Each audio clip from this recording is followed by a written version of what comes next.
Social et l'émergence économique installée au gouvernement, patronat et syndicats veulent un climat social apaisé pour une bonne conduite des chantiers de l'émergence. La journée mondiale de la liberté de la presse célébrée ce mardi 3 mai. Nous ferons le point à Ziguinchor où les journalistes travaillent mieux maintenant. Ils étaient avant confrontés à des difficultés liées à l'accès à l'information durant la crise. Et puis dans la rubrique au cœur de nos cultures, nous nous intéressons au choix des prénoms dans la langue sérère. Ils peuvent renvoyer à la faune, à la flore, au jour de la semaine, entre autres. Le chef de l'État a procédé ce matin au lancement officiel de la 12e édition de la Biennale de l'art africain contemporain. Le président Macky Sall a décidé de porter à 500 millions la subvention de l'État à cet événement. Un geste qui s'ajoute à d'autres mesures phares qui témoignent de l'importance qu'il accorde au secteur de la culture. Omar Nying. Dans l'agenda culturel, c'est un événement qui tient sa place.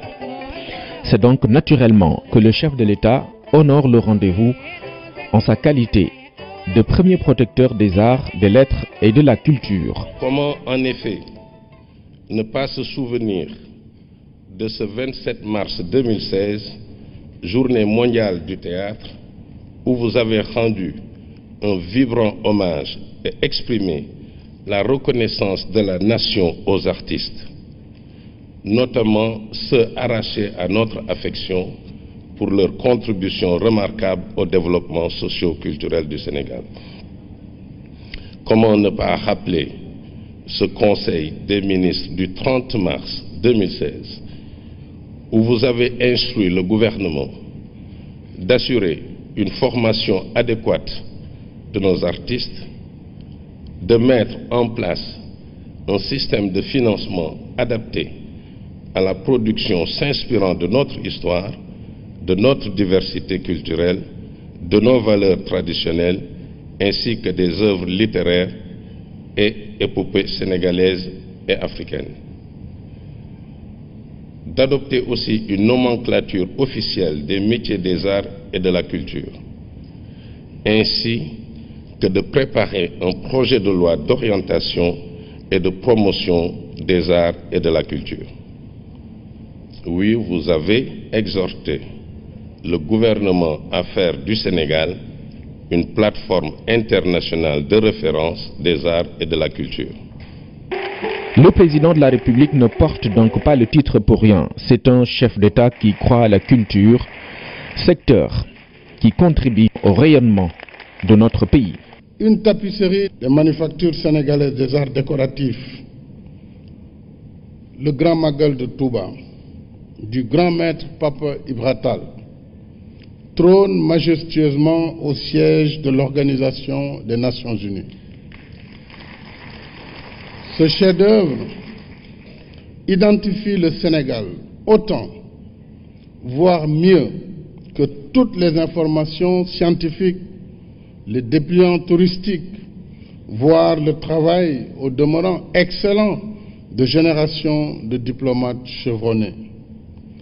C'est dire la place privilégiée de l'œuvre d'art dans la conscience collective et sa puissance évocatrice. La culture est un facteur de développement. Pour l'avoir compris, le président de la République a posé des actes qui démontrent l'importance qu'il accorde à ce secteur.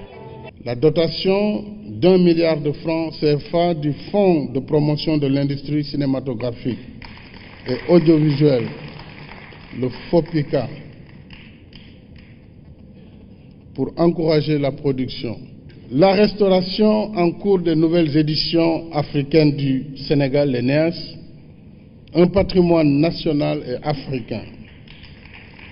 La relance en 2016 du Grand Prix du Président de la République pour les arts et les lettres. La construction prochaine, vous l'avez rappelé, de l'École nationale des arts et métiers de la culture sur le site du pôle urbain de Diamniadio. La décision de mise en place d'un fonds de développement des cultures urbaines avec une dotation initiale de 300 millions de francs CFA. La création de la Sénégalaise du droit d'auteur et des droits voisins, la SODAV, avec à terme et pour conséquence une hausse substantielle des revenus des artistes et des autres ayants droit. La création de la mutuelle nationale de santé des acteurs culturels destinée à améliorer le statut social des artistes dans le cadre de la couverture maladie universelle. Je n'oublie pas de mentionner la prochaine ouverture du musée de civilisation noire. J'ajouterai aussi le musée Léopold Sédar Senghor dans sa demeure et le musée Boris-Bana dédié justement à l'art contemporain. Des mesures qui témoignent d'un engagement à donner aux artistes leur véritable place. La Biennale de Dakar étant un moment phare, le chef de l'État a fait un geste qui va permettre à l'événement de garder son rang. Je voudrais assurer le président du comité d'orientation que vos déficits seront comblés pour la belle réussite de cette édition et en même temps demander au ministre de la Culture de porter à 500 millions par an la subvention de l'État à cet événement majeur. Des prix ont été décernés à des artistes dont le Grand Prix du président de la République, le prix Léopold Sédar Senghor. Les récipiendaires ont reçu les félicitations du président Macky Sall, le chef de l'État qui rend hommage à tous les hommes et femmes de culture pour leur rôle éminemment important dans la marche de notre pays.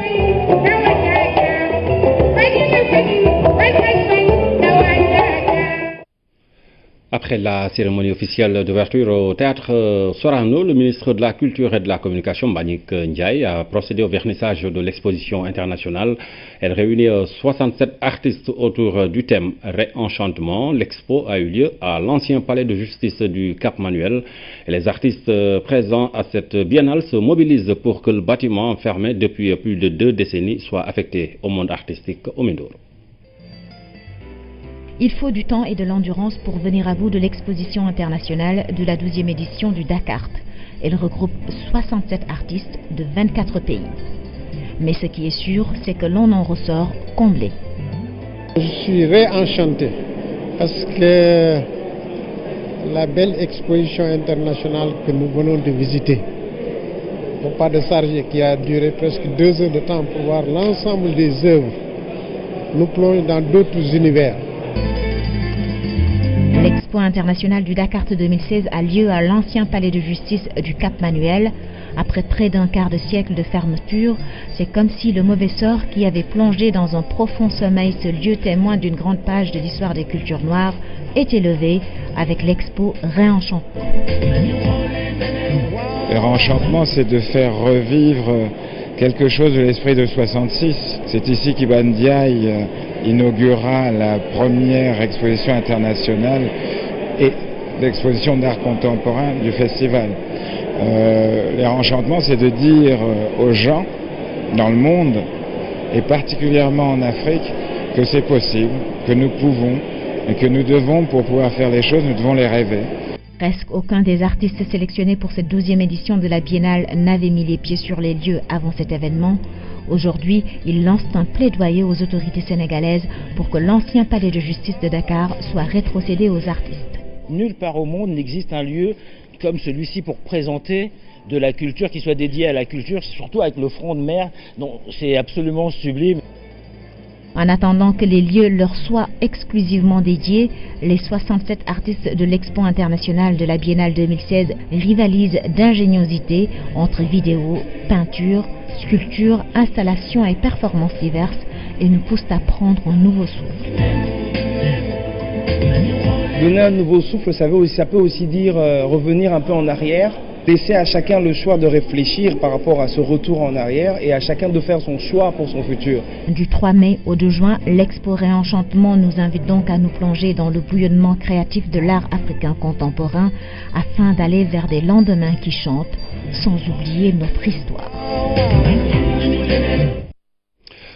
L'expo internationale fait avoir donc à l'ancien palais de justice. L'opérateur de téléphonie mobile Tigo est un des sponsors officiels de la biennale. En plus d'appuyer le Dakar, Tigo va mettre gratuitement à la disposition des biennalistes plusieurs services gratuits. Voici la directrice marketing de Tigo au micro de Omidour.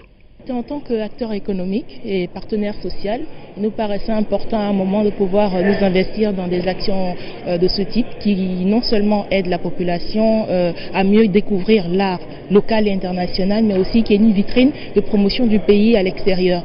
Donc nous sommes sur cet événement pour soutenir les artistes et pour soutenir aussi l'État et le gouvernement dans la promotion du Sénégal. C'est notre première initiative et nous sommes très heureux de pouvoir y participer et nous espérons que ce sera le début d'un nouveau partenariat qui sera de longue durée. Donc effectivement, nous sommes très présents dans la musique, nous sommes très présents dans tout ce qui est digital, numérique, et aujourd'hui nous voulons nous investir dans l'art de manière générale, dans la culture. Il faut dire qu'on sait très bien qu'aujourd'hui tout le monde s'attelle à être présent sur des plateformes qui sont beaucoup plus commerciales, mais l'art est vecteur d'identité nationale et il est important aussi que des acteurs tels que nous puissent soutenir la culture de manière générale. Nous sommes fournisseurs d'internet, nous allons mettre à disposition les espaces du Wi-Fi afin que tout le monde puisse partager et vivre l'art un peu partout.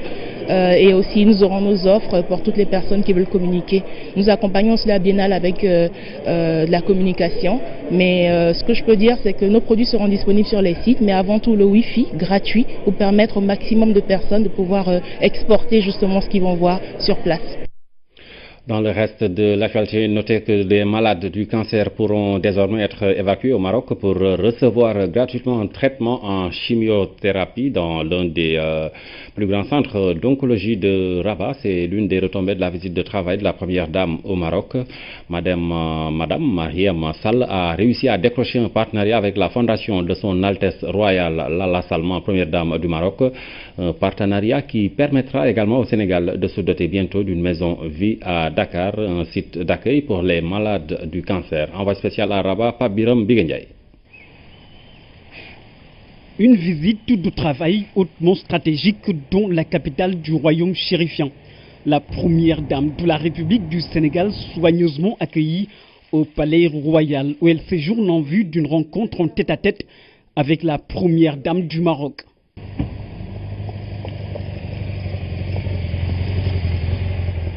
Son Altesse Royale, la princesse Lalla Salma, reçoit la première dame Mariam Sall au siège de sa fondation spécialisée dans le domaine de la prévention et du traitement des cancers.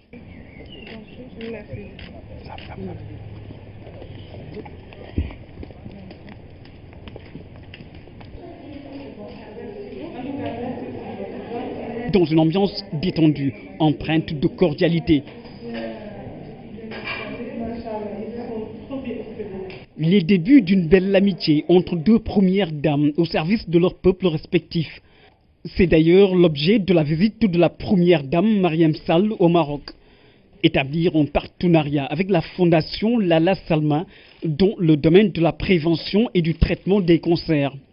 Le pacte est scellé, il marque le début d'une nouvelle ère pour les malades du cancer au Sénégal. Il y a la possibilité pour la Fondation Servir le Sénégal d'évacuer des malades du cancer ici au Maroc qui seront intégralement pris en charge par la Fondation Lalla Salma. Et ça aussi, je dis que c'est extrêmement important parce que les jours derniers, si vous suivez bien l'actualité, vous avez suivi cette question de l'appareil de l'hôpital de Dantec qui est tombé en panne, qui était un seul appareil qui est là-bas depuis 25 ans maintenant, qui vraiment a épuisé sa durée de vie.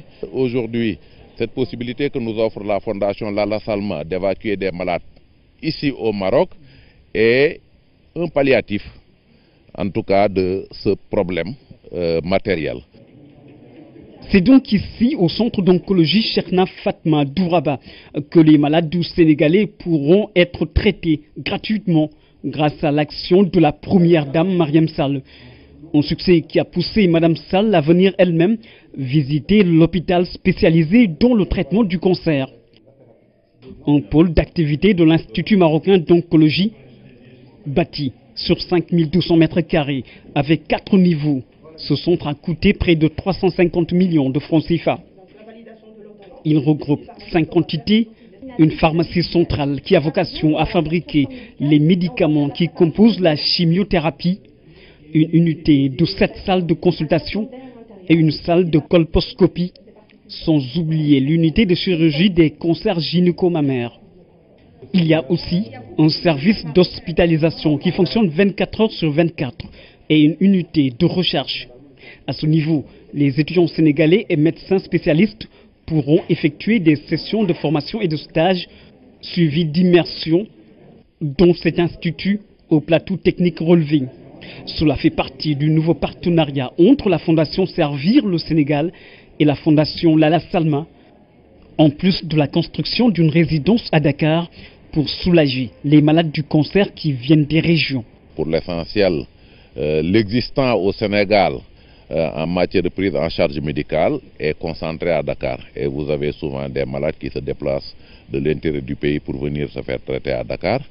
Et le suivi du traitement est souvent hypothéqué par des questions de résidence. La maison de vie donc va leur offrir et l'hébergement et la restauration et l'encadrement social nécessaire pour pouvoir assurer rigoureusement et régulièrement leur traitement. Les différentes unités de ce pôle d'activité permettent d'accueillir 20 000 consultations médicales par an, 650 interventions chirurgicales et 1200 hospitalisations.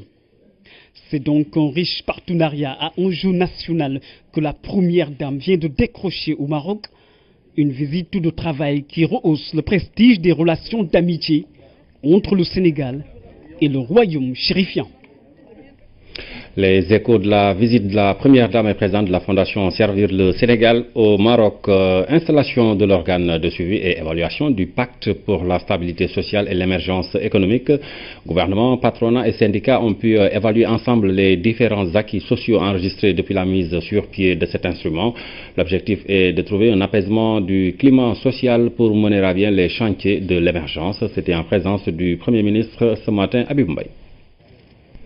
Sans un climat social apaisé, point d'émergence.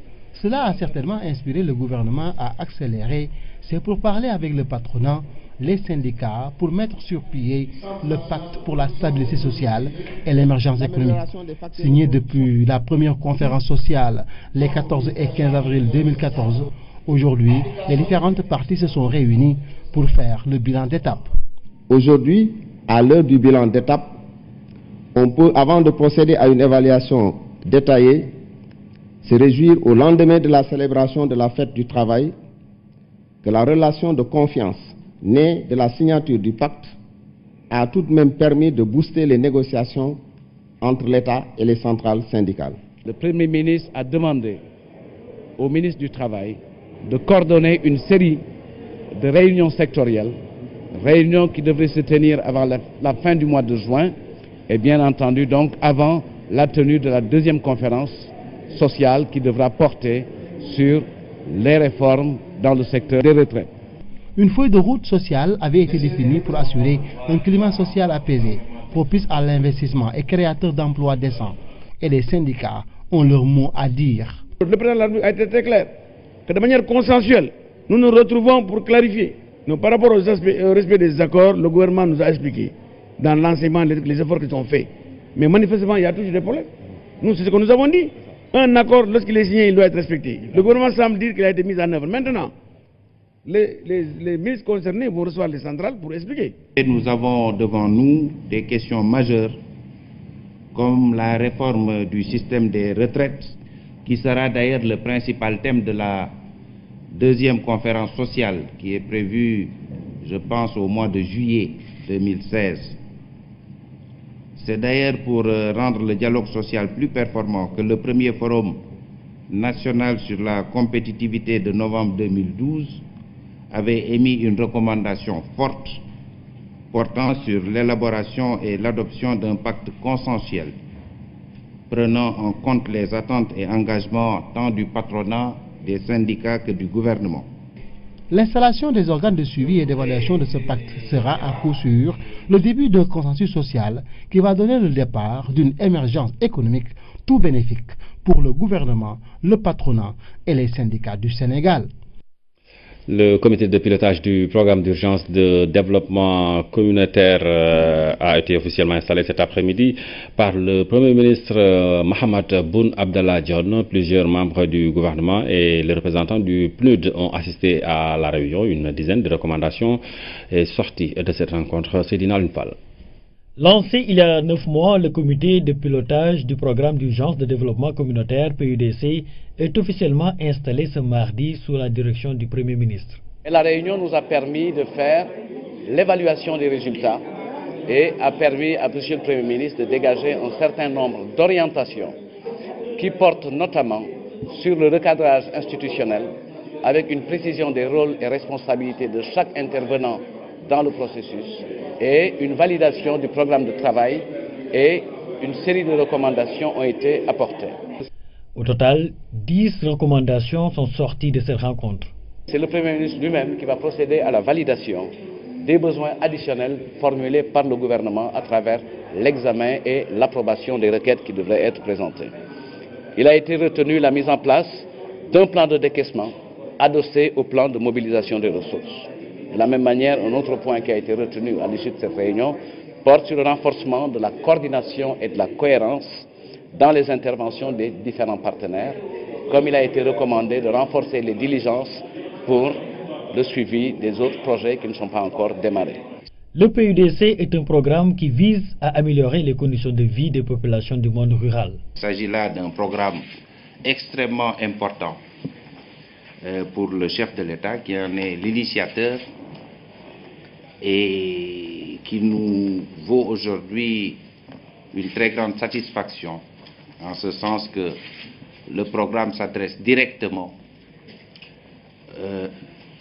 au monde rural, notamment à travers 4 composantes majeures: le développement des infrastructures socio-économiques de base, l'amélioration de la productivité et de la production agricole et de l'élevage, le renforcement des capacités institutionnelles des acteurs locaux et le développement d'un système d'information géoréférencé. Au-delà du concept d'infrastructures socio-économiques de base, nous entendons bien sûr tout ce que nous faisons à travers l'hydraulique rurale, les forages, mais également à travers l'électrification rurale et bien entendu les pistes de production. Des réunions périodiques devant impliquer tous les acteurs se tiendront tous les 3 mois. Placer Jérusalem au cœur du règlement pacifique de la question palestinienne, c'est l'un des objectifs d'une conférence internationale ouverte ce matin à Dakar sur la question de Jérusalem. Elle est initiée par le Comité pour l'exercice des droits inaliénables du peuple palestinien. Tous les défenseurs de la cause palestinienne et des représentants des Nations Unies ont pris part à la rencontre au Moubalé. La violence est quasi quotidienne à Jérusalem, ville de discorde entre Palestiniens et Israéliens. C'est pourquoi cette conférence internationale veut placer Jérusalem au cœur de la gestion pacifique de la question palestinienne. Le choix de Dakar pour abriter les réflexions est symbolique à plus d'un titre. Exactly, it's the same. Senegal has decided and wanted. Le Sénégal a lui aussi choisi de diriger ce comité pour l'exercice des droits inaliénables du peuple palestinien. Il a fait ce choix en dépit de nombreuses pressions et depuis de très longues années. Et cela est l'expression de votre leadership dans le soutien aux droits du peuple palestinien. He insisted to take this responsibility, but also this honor. La finalité de cette rencontre est surtout de recueillir toutes les pistes de solutions durables à la question palestinienne. Pour ce faire, le Comité pour l'exercice des droits inaliénables du peuple palestinien, initiateur de la conférence, peut compter sur le soutien d'un fidèle allié, le Sénégal. Et c'est un comité qui a été créé par l'Assemblée générale des Nations Unies en 1975. Et c'est un comité qui a un mandat annuel. Ça fait plus de 40 ans. Le Sénégal, chaque année, est reconduit à la tête de ce comité comme président du comité. Et donc c'est un honneur fait à notre pays qui reconnaît et qui a reconnu très tôt la Palestine comme un État. Le gouvernement palestinien a accepté d'abriter cette troisième conférence sur Jérusalem. Parce que toute la bataille pour la cause palestinienne est symbolisée par Jérusalem. Jérusalem-Est, que nous voulons être la capitale d'un État palestinien indépendant. Les idées qui émergeront au sortir de ces 2 jours de réflexion permettront sans doute d'envisager de nouvelles démarches dans la gestion de la crise palestinienne que les participants veulent surtout pacifique. Le démarrage du projet d'exploitation minier de Mako à Kédougou en juin 2016, la société Mako Exploration va exploiter les gisements d'or découverts dans la région. Cette mine aurifère a une capacité estimée à 30 tonnes sur une durée de 8 ans. Plusieurs retombées sont annoncées pour les populations et les investisseurs du secteur privé national. Philomène Constance Diaye. Une exploitation de 30 tonnes dans une période de 8 années. Ceci est l'offre du projet Mako, situé à environ 45 km de Kédougou-ville. Le projet va bénéficier autant aux populations qu'aux investisseurs du secteur privé, avec une participation du capital de la société d'exploitation à hauteur de 25%. Si moi aujourd'hui je peux investir dans une société d'exploitation et avoir un taux de participation de 25% et donner le même montant et là-bas sur une société mère, à mon avis, en tout cas, je ne vois pas un seul investisseur qui a du bon sens qui cracherait dessus. C'est sûrement ça. On est en train de voir, et ça c'est une première, comment faire cette modalité qui sera à l'avantage des Sénégalais et qui également permettra aux Sénégalais de pouvoir comment dirais-je, en tirer profit de leur investissement. On tire profit d'un investissement quand déjà l'investissement peut amener de la valeur ajoutée à un moment donné et quand également on peut peut-être, si le moment est opportun, se débarrasser de cet investissement avec une plus-value. Le démarrage du projet est prévu en juin 2016. La phase de production générera près de 1000 emplois et d'autres sous-traitances onéreuses. Si aujourd'hui vous avez tout de suite 200 cadres qui viennent à Kédougou, ce n'est pas évident qu'ils puissent trouver de logement.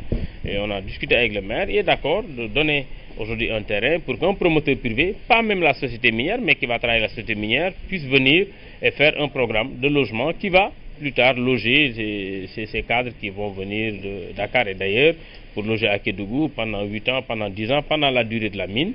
Et peut-être qu'ils auront ces maisons qui leur appartiendront au départ ou à l'arrivée, c'est selon.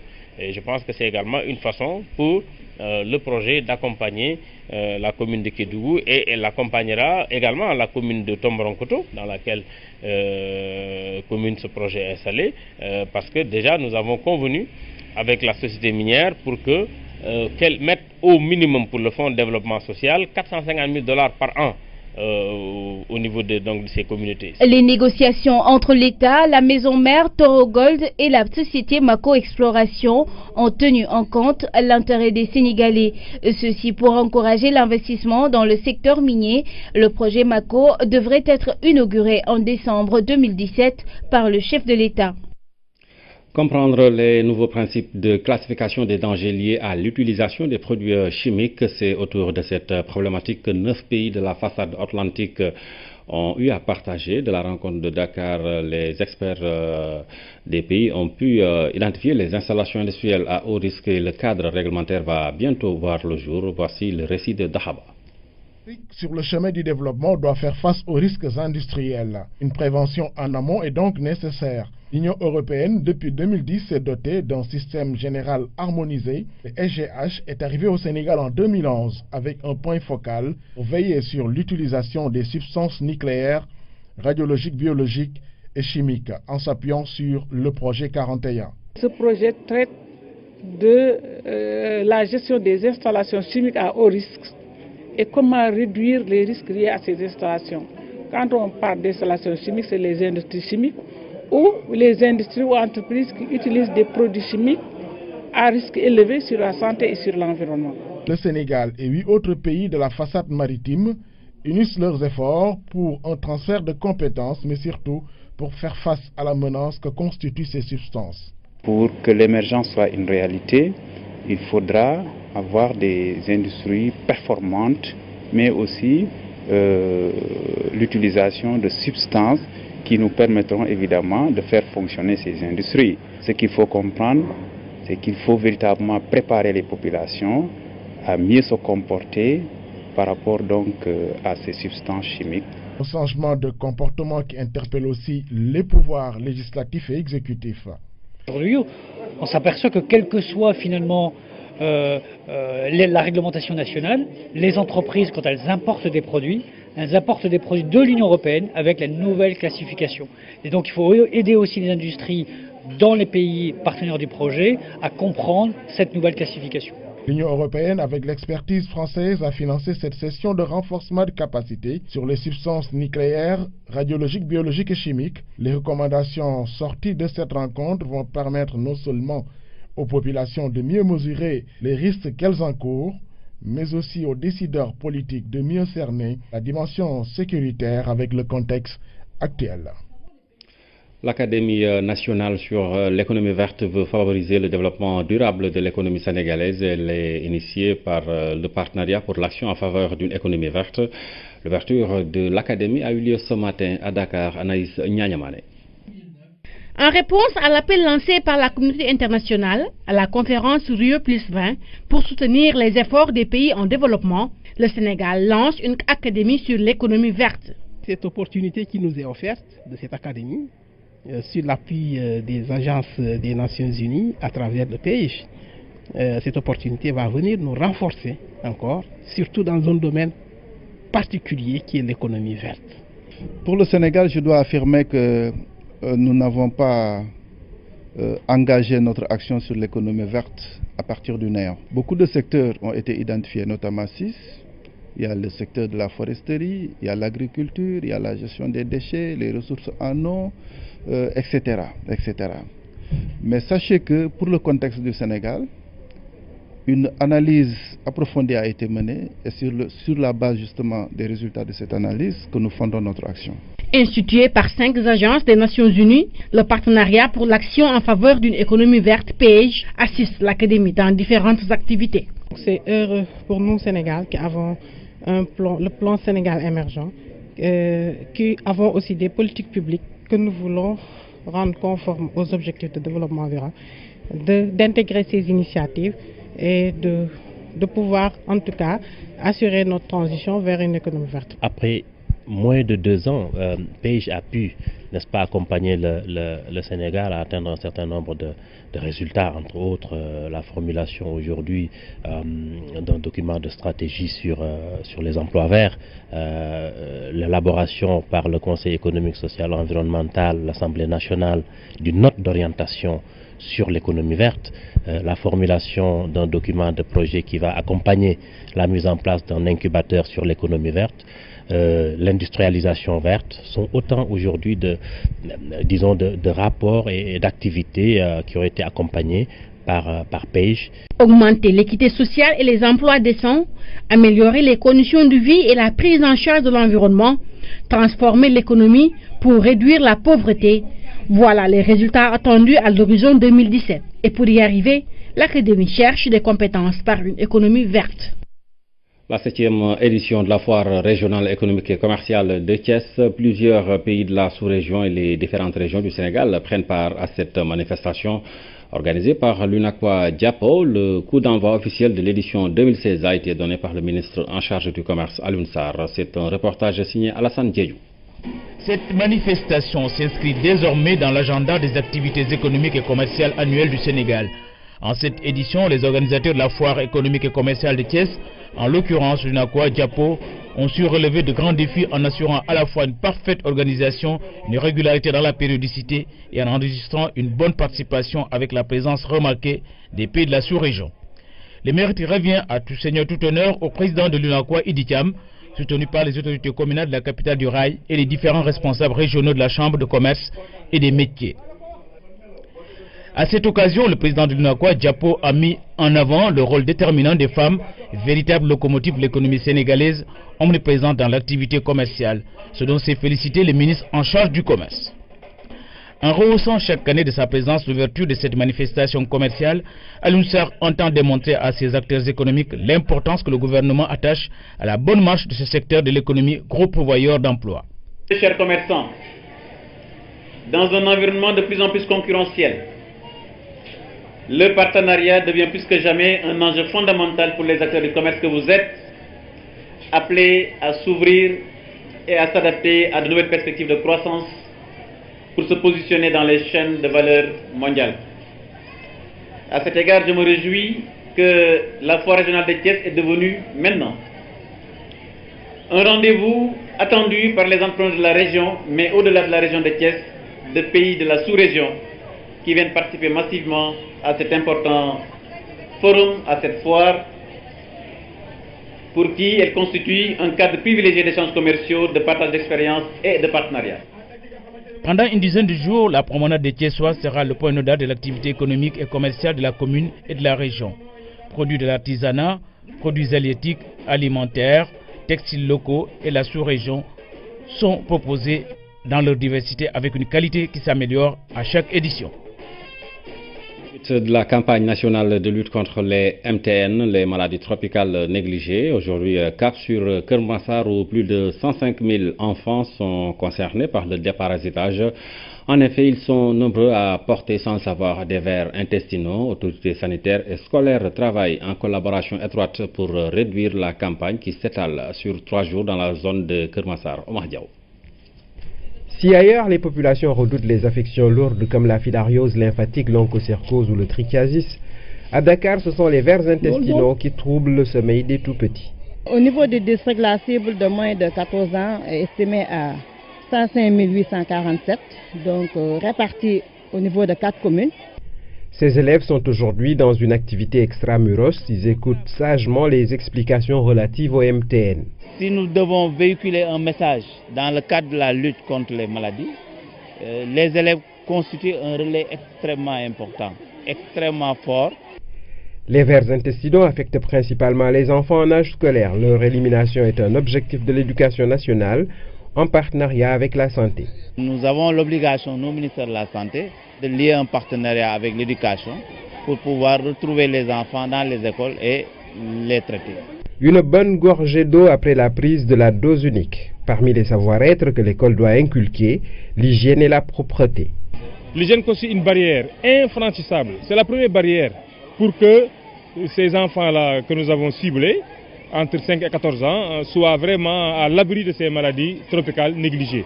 Beaucoup d'enfants portent sans le savoir des parasites qui vivent à leurs dépens. Les enfants ne mangent pas bien et les enfants aussi ne grandissent pas normalement. Un faible rendement scolaire. L'éducation sanitaire doit retrouver toute sa place à l'école.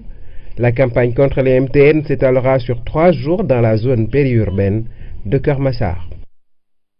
Ce 3 mai est célébrée la journée mondiale de la liberté de la presse. À Ziguinchor, les journalistes travaillent en toute liberté. Ils étaient confrontés à des difficultés liées à l'accès à l'information durant la crise dans cette localité. Cette journée est aussi un moment de faire une introspection. Salut Sec. Dans la capitale du Sud, la presse est bien présente. Presque tous les organes ont des correspondants à Ziguinchor. Certains même ont ouvert un bureau régional.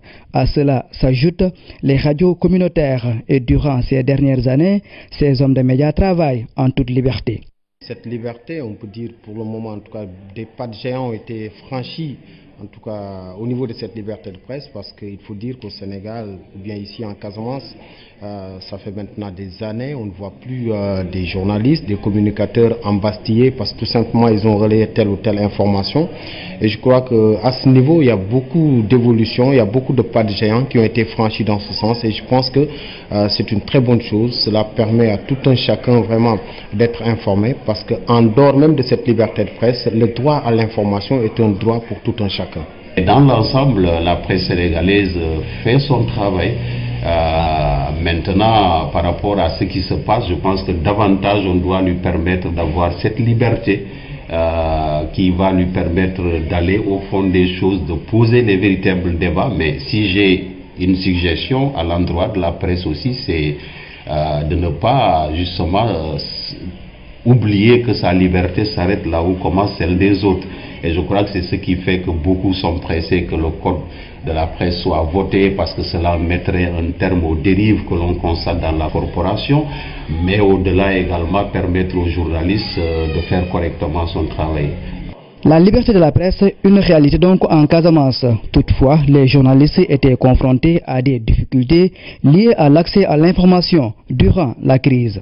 L'accès à l'information dans ce contexte a été une chose difficile, pas du tout aisée pour les confrères et consoeurs qui évoluent ici, puisque le conflit qui a sévi dans cette région ou même ce contexte d'accalmie que l'on vit, la presse souhaite faire son travail, celui d'informer, juste et vrai, mais souvent l'accès à l'information pose problème. La journée mondiale de la liberté de la presse est une occasion pour célébrer les principes fondamentaux de la liberté de la presse et de défendre l'indépendance des médias. Cette journée est aussi un moment pour la presse locale de faire une introspection.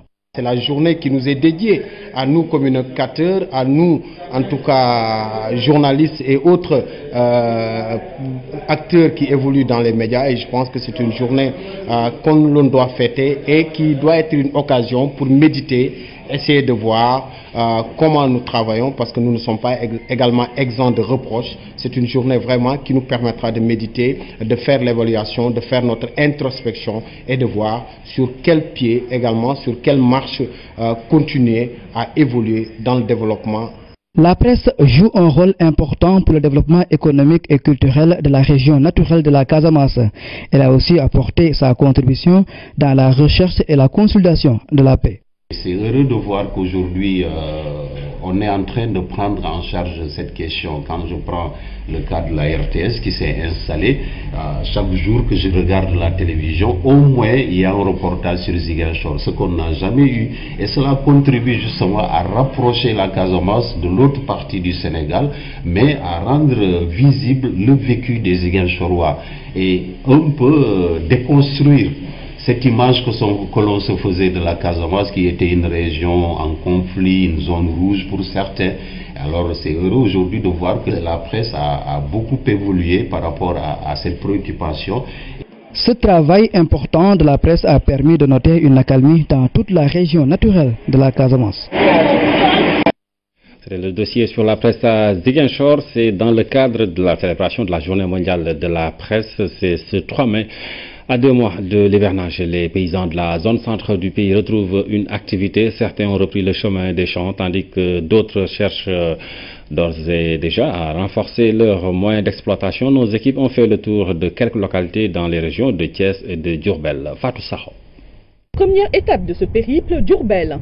La région compte environ 1 050 000 habitants, dont 70% de paysans. Le rendez-vous avec le directeur régional de développement rural à l'usine de conditionnement des semences coïncide avec le retrait par un agriculteur de son matériel agricole. Ça nous permet de moderniser l'agriculture parce qu'on avait des moyens un peu rudimentaires, à savoir la charrue, et les ânes et les chevaux, avec une partie des vaches. Maintenant, c'est la révolution, comme on peut dire, de l'agriculture. Ce tracteur, subventionné à 60% par l'État, entre dans le cadre du programme de rééquipement du monde rural. Un monde rural en léthargie durant cette saison dite morte.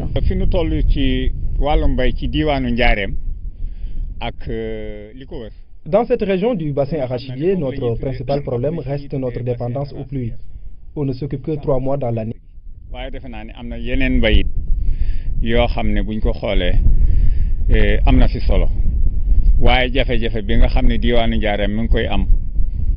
Durant les 9 autres, on passe notre temps à s'occuper des champs, ce qui est déplorable. On doit passer à un système d'irrigation pour la région. Depuis 2 semaines, certains ont commencé à défricher et à labourer les champs.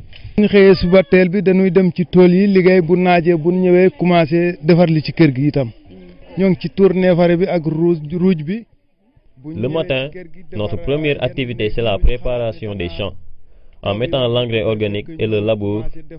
Quand le soleil commence à devenir insupportable, on rejoint la maison pour le rafistolage. Tandis que les hommes réparent, les femmes préparent les repas. Dès le réveil, on commence par amener le mil au moulin pour le petit déjeuner. Ensuite, nous partons au champ pour arroser avant de revenir pour préparer le repas de midi. Cette année, nous sommes vraiment à l'abri de la soudure. Habituellement, à cette période de l'année, les greniers sont vides ou presque. Mais grâce aux différents programmes, les villages de Touré Moundé s'organisent mieux. Après chaque campagne, Ils ont l'habitude de mobiliser leur production en le faisant en 3 parties.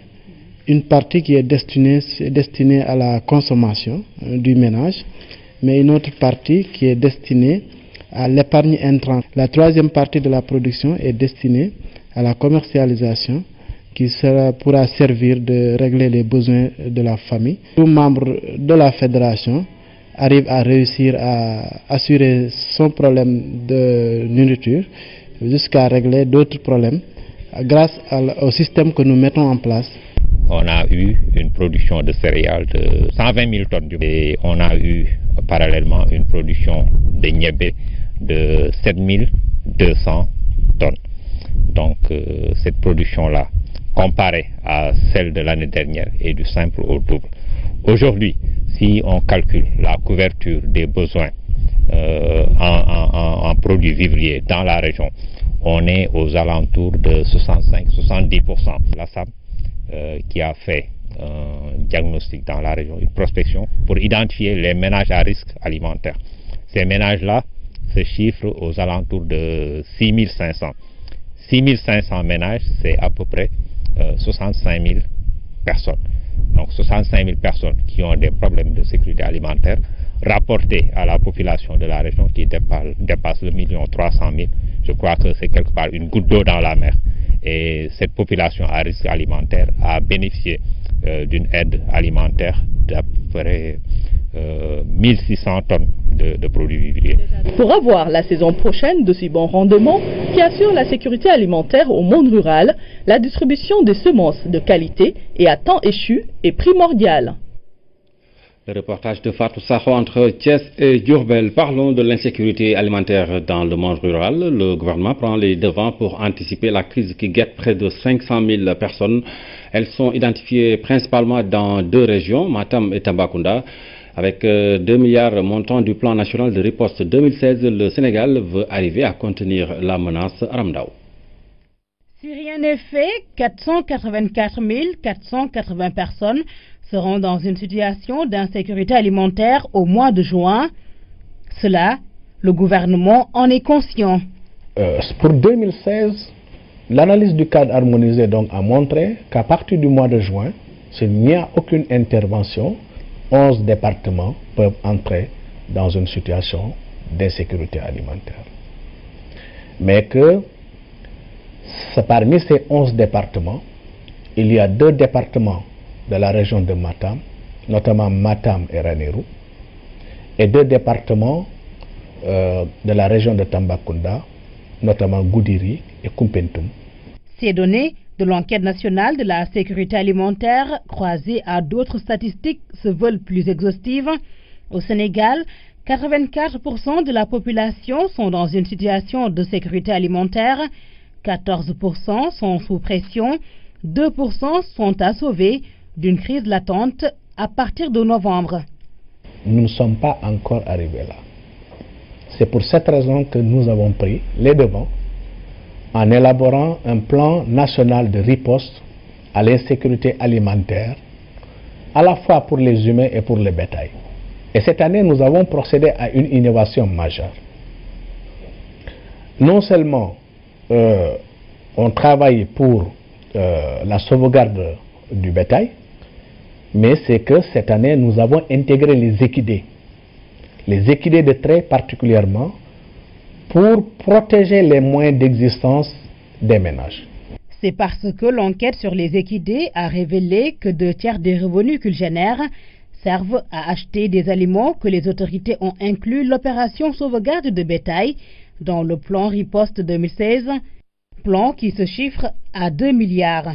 Ce qui n'est pas la mer à boire pour l'État du Sénégal parce que l'année dernière, il y a eu 9 milliards 600 millions qui ont été vraiment donc décaissés dans le cadre vraiment de la mutuelle panafricaine de gestion des risques et catastrophes qu'on appelle ARC. Cette politique de riposte consiste à soulager la tension alimentaire et à aider les ménages à s'adapter. Pour que l'insécurité alimentaire soit derrière lui, le Sénégal compte sur son programme national de résilience, sur les partenaires, mais aussi sur le PSE.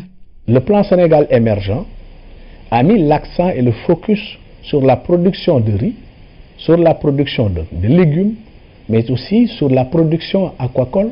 Tous ces secteurs-là et la valorisation donc des produits de la forêt concourent à la sécurité alimentaire du Sénégal. Le Sénégal compte aussi sur le projet africain d'achat des aliments. Le PAA, financé par le Brésil, est conforme selon les autorités au PSE.